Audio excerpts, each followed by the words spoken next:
Hello everyone, I am Akash Gaur. Welcome back to your Indian medical lecture. Guys, मैं लेकर आया हूँ आप लोगों के लिए डोजेस लेकर आया हूँ कि बच्चों में जो डोजेस रहते हैं दवाइयों के, मेडिसिन से, वो उम्र के हिसाब से कैसे देना चाहिए। मतलब जो कोई 5 साल का बच्चा है, देखो ये मैं एज के हिसाब से बता रहा हूँ, पर ये रहेगा वजन के हिसाब से। मतलब देखो, इसका मतलब ये है कि कोई 2 साल का बच्चा है तो 2 साल के बच्चे का एक सामान्य वजन जो होना चाहिए, अगर वो सामान्य वजन का ही बच्चा है तो उसको कितना मात्रा में मेडिसिन देना चाहिए, ये मैं एज के अकॉर्डिंग बताऊंगा। इसके बाद मैं आपको वेट के अकॉर्डिंग भी बता दूंगा। अब जैसे कि हमको एज के अकॉर्डिंग अगर मेडिकेशन करना हो तो कैसे करेंगे। सबसे पहली बात आती है पैरासीटामोल। सबको पता है दवाई देते हैं फीवर के लिए, ठीक है, सिरप। अगर बच्चा 1 से 4 मतलब 1 साल से कम का है तो उसको 2.5 ml दिन में 2 बार दी जाती है पैरासीटामोल। याद रखना, पीडियाट्रिक ओरल सस्पेंशन होता है, क्रोसिन 120 के नाम से मिल जाती है आपको ये सिरप, ठीक है। तो 1 ईयर से कम वाले बच्चे में 2.5 ml, एक सामान्य वजन का बच्चा है, ऐसा नहीं कि कोई कुपोषण वाला बच्चा है या बहुत ज्यादा हेल्दी बच्चा है, तो उसकी बात नहीं कर रहा हूँ। जो नॉर्मल, जो सामान्य बच्चे होते हैं जिनमें कोई बीमारी वगैरह नहीं होती है, उन बच्चों की मैं बात कर रहा हूँ। तो 1 से 4, जो 4 साल, 1 साल का बच्चा रहता है, 1 साल के बच्चे में 2.5 ml दिन में 2 बार पैरासीटामोल को इस्तेमाल किया जा सकता है। और अगर बात करूं 1 साल से बड़ा, 1 साल से 3 साल तक का बच्चा है तो 5 ml दिन में 2 बार, ठीक है। 1 साल से ऊपर वाले बच्चों में 5 ml ये इस्तेमाल की जाती है। और अगर टेबलेट फॉर्म की बात करूं तो टेबलेट 7 साल के बाद देना चाहिए। 7 साल से 10 साल तक के बच्चों को 250 mg की गोली दिन में 2 बार दी जा सकती है, ठीक है। फीवर आने पर 7 साल का बच्चा जब हो जाता है तब। अगर बात करूं कि पैरासीटामोल से आराम नहीं हो रहा है तो इसकी जगह आप मेफ्टाल पी इस्तेमाल कर सकते हो। मेफेनेमिक एसिड उसमें होता है, ये उससे इससे ज्यादा इफेक्टिव मेफेनेमिक एसिड होती है, उसका डोजेस सेम रहेगा। अब आप एंटीपायरेटिक यानी कि बुखार के लिए कौन सी भी यूज करो तो आप इस डोज के अकॉर्डिंग यूज कर सकते हो। स्क्रीनशॉट लीजिए, फिर आगे बढ़ता हूँ। अब आता है फ्लूकोल्ड सिरप। फ्लूकोल्ड सिरप क्या होती है? यह सिरप कोल्ड होने पर इस्तेमाल, यानी कि इस बच्चों को जब सर्दी हो जाती है, सर्दी होने पर फ्लूकोल्ड सिरप का इस्तेमाल किया जाता है। डोजेस की बात करूं, 1 ईयर से कम का यदि बच्चा है तो 1 ml दिन में 2 बार देना चाहिए। और अगर 1 साल से ज्यादा, मतलब कि 1 से 3 साल के बीच का बच्चा है तो 2.5 ml दिन में 2 बार उसको देना चाहिए। अब देखो, अब फ्लू कोल्ड की बात कर रहा हूं मैं। अब इसमें आप कोल्ड की, फ्लू कोल्ड के अलावा आप दूसरी सिरप से भी ले सकते हो। कोल्ड वाली जो सिरप होती है, सर्दी जो जिससे होती है, वो सिरप अगर इस्तेमाल करते हो तो आप सेम डोजेस दे सकते हो, कोई प्रॉब्लम नहीं रहती है, ठीक है। याद रखना, बच्चों के लिए इस्तेमाल किया जा सकता है 1 ml, ठीक है। 1 ईयर से कम के बच्चे में और 1 से 3 साल के बच्चे में लगभग 2.5 ml दिन में 2 बार दे सकते हो। आगे बढ़ता हूँ। नेक्स्ट आती है आपकी लिवोसेट। लिवोसेट क्या होती है? ये भी कोल्ड की सिरप होती है, इसका इस्तेमाल भी कोल्ड में किया जाता है, लिवोसेट का भी, ठीक है। अगर ये 1 साल से ऊपर वाले बच्चों में ही इस्तेमाल की जाती है, ठीक है। 1 साल से कम के बच्चों में लिवोसेट नहीं देना। 1 साल से कम का है तो पीछे मैंने बताइए फ्लू कोल्ड दे दो। अगर 1 साल से ज्यादा का बच्चा है तो उसमें दिन में 2 बार आप उसको लिवोसेट दे सकते हो, 2.5 ml। काफी अच्छा रिलीफ मिलता है इससे भी, ठीक है। याद रखना, एज के अकॉर्डिंग अगर 2 से 3 साल का बच्चा है 2.5 ml का इस्तेमाल किया जा सकता है। 1 साल से कम के बच्चे में इसको नहीं देते। स्क्रीनशॉट लीजिए, मैं आगे बढ़ जाता हूँ फिर। अब आती है अब कफ सिरप। यदि कफ की बात करूँ तो गाइस बहुत सारी मेडिकेशन बैन हुई है अभी, तो कफ में हमें ज्यादातर बच्चों में इस्तेमाल करनी है तो हम लोग उसमें आयुर्वेदिक सिरप इस्तेमाल करना चाहिए, ठीक है। कफ सिरप होती है, 1 से 3 साल का बच्चा है तो 2.5 ml दिन में 2 बार ये वाली कफ सिरप आप दे सकते हो बच्चों को। कफ सिरप काफी अच्छे झंडू के द्वारा बनाई जाती है ये, ठीक है गाइस। आयुर्वेदिक सिरप है। 1 से 3 ईयर के 2.5 ml। और बच्चा 5 से 10 साल का है तो 5 ml दिन में 2 बार बच्चे को दिया जाता है। कफ सिरप काफी इफेक्टिव है, काफी इफेक्टिव है ये सिरप, है ना। इसका इस्तेमाल किया जा सकता है। आगे बढ़ता हूं मैं। अब आती है आपकी एस्थलीन सिरप। एस्थलीन सिरप की यदि मैं बात करूं तो ये सिरप का इस्तेमाल अस्थमा होने पर, दमा वगैरह की दिक्कतें होने पर, अस्थमा के अलावा ब्रीथिंग डिफिकल्टी, यदि किसी को सांस लेने में बच्चों को समस्या हो रही है, सांस में कोई जुकाम वगैरह से सांस नहीं ले पा रहा है, या भी जो भी रीजन हो, ब्रीथिंग प्रॉब्लम है, तो उसको हम लोग एस्थलीन दे सकते हैं। एस्थलीन के अंदर साल्बुटामोल सल्फेट पाया जाता है, काफी अच्छा कंपोनेंट है ये, साल्बुटामोल सल्फेट रहता है। और यदि डोजेस की मैं बात करूं तो 1 साल का यदि बच्चा है, 1 साल से पहले 1 ml दिन में बच्चों को 2 बार दी जा सकती है, क्योंकि कभी 6 महीने 7 महीने के बच्चों को ठंड की वजह से सांस चलने लगती है, कभी सांस लेने में बच्चों को डिफिकल्टी होती है, तो डॉक्टर की सजेशन साल्बुटामोल यानी कि एस्थलीन सिरप को ले सकता है। 1 से 3 साल का बच्चा, 1 साल से ऊपर वाला बच्चा है तो 2.5 ml दिन में 2 बार आप उसको दे सकते हो। ठीक है, तो याद रखना डोजेस एस्थलीन सिरप का इंपॉर्टेंट डोजेस है। ठीक है, 1 ईयर के बच्चे में 1 ml दे दो, 1 ईयर के ऊपर में आप 2.5 ml इस्तेमाल कर सकते हो। आगे बढ़ता हूँ मैं एस्थलीन सिरप के बाद, हमारे डेरिफाइलिन सिरप। डेरिफाइलिन सिरप जो होती है गाइज, ये सिरप जो होती है अस्थमा वगैरह में इस्तेमाल होती है, ब्रीथिंग डिफिकल्टी में। पहले मैंने बताई थी आपको कि जो एस्थलीन सिरप के सेम कंपोजिशन होता है गाइज, ये होता है, इसमें जो एस्थलीन में साल्बुटामोल पाया गया था, ये भी अपने दमा वगैरह की दिक्कत में, ब्रीथिंग डिफिकल्टी में बच्चों को दी थी। परंतु जो हमारे डेरिफाइलिन है, इसमें इटोफाइलिन थियोफाइलिन पाया जाता है, एस्थमा ब्रीथिंग डिफिकल्टी वाले बच्चों को ही देते हैं। ये 1 साल से ऊपर वाले बच्चों में इस्तेमाल की जा सकती है ना, और ज्यादातर 1 साल से कम के बच्चों में देते हैं, बट मेनली 1 साल से ऊपर वाले बच्चों में इस्तेमाल इसको करना चाहिए। वैसे अगर आपको 1 साल से पहले अगर देना है तो 1 ml से ज्यादा नहीं देना चाहिए, दिन में 2 बार बच्चों को दे सकते हैं, और 1 से 3 साल के बच्चे को लगभग 2.5 ml दिन में 2 बार ये दी जा सकती है। ठीक है, तो डेरिफाइलिन याद रखना, ये भी बहुत इंपॉर्टेंट सिरप है, इटोफाइलिन और थियोफाइलिन इसके अंदर पाया जाता है। आगे बढ़ता हूं मैं, नेक्स्ट आता है आपका फेरस रेट सिरप। ये बच्चों में बहुत ज़्यादा इस्तेमाल हम लोग कर सकते हैं, कोई दिक्कत नहीं होती है।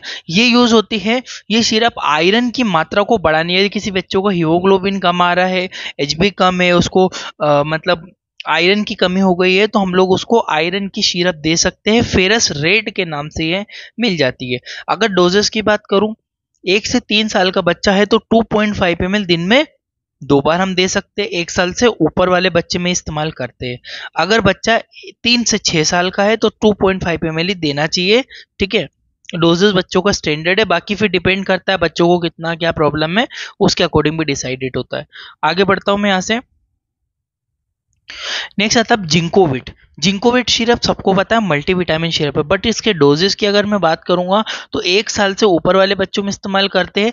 1 साल से 3 साल तक का अगर बच्चा है तो 2.5 ml दिन में 2 बार बच्चों को दे सकते हैं, और 3 साल से 6 साल तक के बच्चों को दिन में 2 बार 5 ml की हम लोग जिंकोविट दे सकते हैं। ये मल्टीविटामिन सिरप होती है गाइस, बच्चों में कमजोरी वगैरह है ना, कोई बच्चा कमजोर है, कमजोरी लग रही है, चक्कर जैसे लग रहे हैं, ठीक से चल नहीं पा रहा है, ऐसी दिक्कतें होने पर हम लोग इस जिंकोविट सिरप का इस्तेमाल कर सकते हैं। आगे बढ़ता हूं मैं, ये इम्यूनिटी बढ़ा देती है बच्चों की काफी। अब आगे बात करते हैं हम लोग पेरिनॉर्मस सीरम। पेरिनॉर्मस सीरम का जो ज्यादातर इस्तेमाल होता है वोमिटिंग के लिए किया जाता है। वोमिटिंग के लिए इसमें मेटाक्लोप्रोमाइड होता है, हाइड्रोक्लोराइड, ये इसके अंदर कंपोजिशन पाया जाता है, वोमिटिंग के लिए इस्तेमाल होती है। इसके डोजेस की बात करूं तो 1 साल से कम का यदि बच्चा है तो 1 ml दिन में 2-3 बार दे सकते हैं इसको। ठीक है, 2 बार या 3 बार दे सकते हैं 1 साल से कम के बच्चे में। अगर 1 साल से 3 साल का बच्चा है तो 2.5 ml दिन में 3 बार दे सकते हैं। ठीक है, इसको भी टीडीएस दे सकते हैं। अगर 4 से 6 साल का बच्चा है तो 5 ml दिन में 3 बार दी जा सकती है। ये वोमिटिंग के लिए स्पेशल डोज होता है गाइस, अच्छी है, पेरिनॉर्म के नाम से ही मार्केट में आपको मिल जाती है, और डोजेस आप याद रखना इसके इंपॉर्टेंट है। ठीक है, इसको टीडीएस दिया जा सकता है, और फिर बच्चे के ऊपर डिपेंड करता है, अगर नॉर्मल वोमिटिंग है तो 2 बार भी देते हैं इसको। आगे बात करता हूँ एमसेट सिरप। सबको पता है एमसेट, सबने बहुत फेमस नाम है, सुना है। ये सिरप बच्चों में वोमिटिंग में इस्तेमाल होता है, जब बच्चों को उल्टियाँ होती है तब भी इस्तेमाल होता है एमसेट। पहले मैंने बताया, पहले कौन सा है, पेरिनॉर्म सिरप, एमसेट सिरप। बट जो एमसेट सिरप है ये भी काफी इफेक्टिव सिरप होती है। 1 साल से यदि कम का बच्चा है तो 1 ml दिन में 3 बार दिया जाता है बच्चे को, 1 साल से कम के बच्चे को। और अगर 1 से 3 साल का बच्चा है तो 2.5 ml दिन में 3 बार दिया जा सकता है। और यदि 1 से 6 साल का बच्चा है तो 5 ml दिन में 3 बार इसका इस्तेमाल कर सकते हैं। एमसेट के नाम से ही मार्केट में मिल जाती है, काफी अच्छी है। और जैसे कि देख रहे हो सिप्ला किट्स, यानी कि सिप्ला कंपनी के द्वारा बनाई जाती है, काफी फेमस ब्रांड है और काफी अच्छी है, ये एमसेट का इस्तेमाल करना चाहिए। आगे बढ़ता हूं मैं, नेक्स्ट आती है आपकी डोमस्टाल। डोमस्टाल सिरप जो होती है ये बहुत ही अच्छी सिरप होती है, ठीक है। ये वोमिटिंग होने पर, बच्चों को उल्टियाँ, इंडाइजेशन, यदि पेट में बच्चा दूध पी रहा है, दूध उस बच्चे को पच नहीं रहा है, बार बार बच्चा ज्यादा दूध निकाल रहा है ना, ज्यादा दूध निकाल रहा है, तो हम लोग उसकी लिए हम लोग डोमस्टाल सिरप का इस्तेमाल कर सकते हैं। बट ये जो सिरप होती है 1 साल से ऊपर वाले बच्चों में इस्तेमाल की जाती है, 1 साल से कम के बच्चों में नहीं देते। इसके अंदर जो कंपोजिशन है सबसे देखो, ठीक है, इसके अंदर जो कंपोजिशन पाया जाता है वो होता है डोमपेरिडोन। डोमपेरिडोन ओरल सस्पेंशन है, सबको पता है डोमपेरिडोन काफी फेमस है और बहुत ज्यादा इस्तेमाल किया जाता है। 1 से 3 साल के बच्चों में 2.5 ml तक इस्तेमाल, दिन में 3 बार बच्चों को ये सिरप दी जा सकती है। अगर बात करूं 4 से 6 साल के बच्चों की, तो 4 से 6 साल में 5 ml दिन में 3 बार दी जा सकती है। डोमपेरिडोम याद रखना आप, डोमपेरिडोम ओरल सस्पेंशन, क्योंकि कंपोजिशन इंपॉर्टेंट होते हैं। वैसे आपको डोमस्टाल सिरप के नाम से मार्केट में मिल जाती है, काफी अच्छी होती है गाइस। जब बच्चा दूध वगैरह निकालता है, दूध पचता नहीं है, तब इसका इस्तेमाल कर सकते हैं। आगे बढ़ता हूं मैं। अब आती है आपकी स्पासमेडोन। स्पासमेडोन जो सिरप होती है, यह सिरप बच्चों में पेट दर्द और पेट में मरोड़, कोई बच्चा रोता रहता है, पेट में दर्द होता है, मरोड़ जैसा लगता है उसको, तो हम लोग इस सिरप का स्पासमेडोन, क्योंकि स्पास्मेटिक सिरप होती है, स्पास में काम करती है पेट में मरोड़ वगैरह होने पे। अगर 1 साल से कम का बच्चे में पेट दर्द ज्यादा दिख रहा है, तो दिन में 3 बार दो, यानी कि आपको 2 बार देना चाहिए। यदि बहुत ज्यादा दर्द दिख रहा है तो 3 बार दे सकते हो आप इसको। 1 से 3 साल के बच्चों में 2.5 ml इस सिरप को दिया जा सकता है, दिन में 3 बार। और 4 से 6 साल के बच्चों की बात करूं तो 5 ml दिन में 3 बार, 2 बार देना चाहिए। ज्यादा दिक्कत हो तभी 3 बार इस्तेमाल करना चाहिए इसको, ठीक है।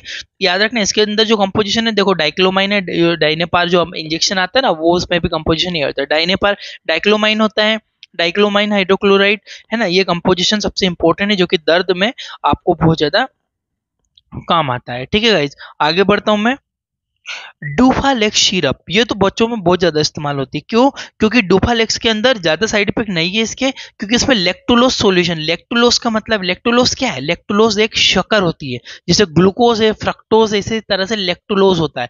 ये मीठी होती है, बच्चे पी भी लेते हैं आसानी से। ये इस्तेमाल होती है जब बच्चों को पेट साफ नहीं होता, किसी बच्चों को पोटी सूख गई हो, पेट में पोटी नहीं निकल पा रही हो, बच्चों में पेट में बहुत ज्यादा जम गया हो, बच्चे 2-2 3-3 दिन पोटी नहीं कर पा रहे, तब इसका इस्तेमाल कर सकते हैं। और ये 1 साल से कम के बच्चों में भी दी जा सकती है। 1 साल से कम के बच्चों में, 3 महीने के ऊपर वाले बच्चों में 2.5 ml दिन में 3 बार ही हम लोग दे सकते हैं। अगर 1 से 3 साल के बच्चों की बात करूं तो 5 ml दिन में 3 बार दे दो। 4 से 6 साल के बच्चों को भी 5 ml दिन में 3 बार दी जा सकती है। और ये बड़े बच्चे, जो बड़े लोग रहते हैं, एडल्ट रहते हैं, वो भी यूज कर सकते हैं ड्यूफालेक्स सॉल्यूशन को, क्योंकि इसमें लैक्टुलोज केवल शक्कर होती है, ठीक है। याद रखना इंपॉर्टेंट। और कभी कभी अगर मेडिकेशन का यूज नहीं करना हो तो आप बच्चों में क्या करो, जब दूध पिलाते हो तो उसमें थोड़ी सी शक्कर ज्यादा डाल के दो, तो बच्चों को इजीली पोटी निकल जाती है उससे भी। ये कभी करके देखना आप लोग। आगे बढ़ता हूं मैं। अब आता है आपका एमोक्सिलिन सिरप। एमोक्सिलिन सिरप का सबको पता है हम लोग क्यों यूज करते हैं। ये इन्फेक्शन में इस्तेमाल होती है, कोई भी इन्फेक्शन हुआ तो। अगर इन्फेक्शन हुआ तो 1 साल के कम के बच्चों में 2 ml तक दी जा सकती है, दिन में 2 बार देते हैं। 1 से 3 साल के बच्चे, 1 साल के ऊपर वाला बच्चा है तो 3 ml दिन में 2 बार दे दो। और 4 से 6 साल तक के बच्चों में 5 ml दिन में 2 बार दी जा सकती है। अगर मैं बात करूं एंटीबायोटिक में, दूसरी एंटीबायोटिक की, तब दूसरी एंटीबायोटिक भी दे सकते हो सेम डोजेस में। जरूरी नहीं है कि डोज मैंने आपको एमोक्सिलिन का ही बोला है, आप कोई भी एंटीबायोटिक इस डोज के अकॉर्डिंग आप दे सकते हो, जरूरी। पर एमोक्सिलिन काफी अच्छी है, no side effect, side effect तो बहुत ही कम है, इसके साइड इफेक्ट देखे ही नहीं जाते बच्चों में, वो काफी यूज होती है, ठीक है। आगे बढ़ता हूं मैं। अब आती है ब्रूफेन। जो ब्रूफेन होती है ना गाइज, ये ब्रूफेन दर्द में इस्तेमाल होती है। किसी बच्चों को चोट लग गई, दर्द है, सूजन है, तब इसका इस्तेमाल कर सकते हैं। 1 से 3 साल के बच्चों में लगभग 2.5 ml तक दिन में 2 बार ये बच्चों को दी जा सकती है। और 4 से 6 साल तक के बच्चों में 5 ml दिन में 2 बार दी जाती है, ठीक है गाइस। तो आई होप कि आपको इतने डोज समझ में आया। ब्रूफेन की जगह आप और पेन किलर यूज कर सकते हो, सेम डोजेज में कोई प्रॉब्लम नहीं रहती है। और पेन किलर का ज्यादातर इस्तेमाल 1 साल से ऊपर के बच्चों में, ब्रूफेन का तो 1 साल से ऊपर वाले बच्चों में इस्तेमाल किया जाता है। आई होप कि आपको इतना समझ में आया होगा। बगल में आ रही है प्लेलिस्ट, जाओ, बहुत सारी मेडिकेशन देखने को मिलेगी। थैंक यू फॉर वॉचिंग, आपका अपना इंडियन मेडिकल लेक्चर।